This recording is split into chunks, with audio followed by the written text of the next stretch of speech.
여러분 안녕하십니까? 8월 25일 토요일 KBS 뉴스광장입니다. 폼페이오 미국 국무장관이 북한을 방문한다고 발표한 지 불과 하루 만에 트럼프 대통령이 폼페이오의 북한 방문을 전격 취소했습니다. 네, 워싱턴을 연결해서 자세한 내용 알아보겠습니다. 네, 전종철 특파원. 네, 트럼프 대통령이 트위터 계정을 통해서 밝힌 내용이죠. 왜 국무장관 방북을 취소한다고 했습니까? 네네. 트럼프 대통령은 우선 한반도 비핵화가 충분히 진전되지 않고 있다는 점을 방북 취소 이유로 들었습니다. 또 미국의 강경한 통상 정책 때문에 중국이 예전만큼 비핵화를 돕지 않고 있다고 지적했는데요. 중국 배후설을 또다시 제기한 겁니다. 결국 트럼프 대통령이 폼페이오 방북을 취소한 건 미국과 북한이 비핵화 관계 개선 논의에서 아직 간극을 좁히지 못했기 때문인 것으로 보입니다.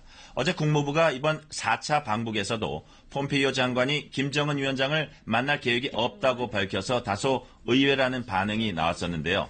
또 앞서 미국의 이딴 제재와 이에 대한 북한의 반발, 서해 위성 발사장 해체 작업이 둔화됐다는 위성 분석, 그리고 중국 시진핑 주석의 방북설 등 여러 민감한 사안들이 북미 협상에 어떤 영향을 끼칠지 주목된 바 있습니다. 따라서 트럼프 대통령은 협상의 주요 고비로 간주되는 이번 4차 방북에서도 성과를 내지 못하면 국내적 비판이 거세지고 이에 따라 정상회담의 동력이 떨어질 것으로 판단해서 방북 취소라는 선택을 내린 것으로 보입니다. 네, 취소라고는 하지만 추후 회담 가능성까지 막아놓은 건 아니죠?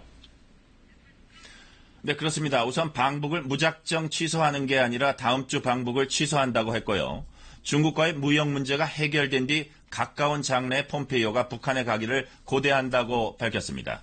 더구나 김정은 위원장에게 따뜻한 안부를 전하고 싶다. 또 곧 김 위원장을 만나고 싶다며 2차 정상회담 가능성도 언급했습니다. 우선 방북은 취소하면서도 협상의 판을 깨지 않으려는 의도가 읽히고요.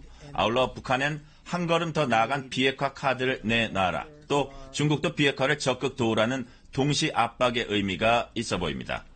당장 공은 북한으로 넘어갔습니다. 지난번 북미 정상회담 취소 때는 북한이 즉각 대화를 재개하는 쪽으로 반응해서 회담이 예정대로 성사됐는데요.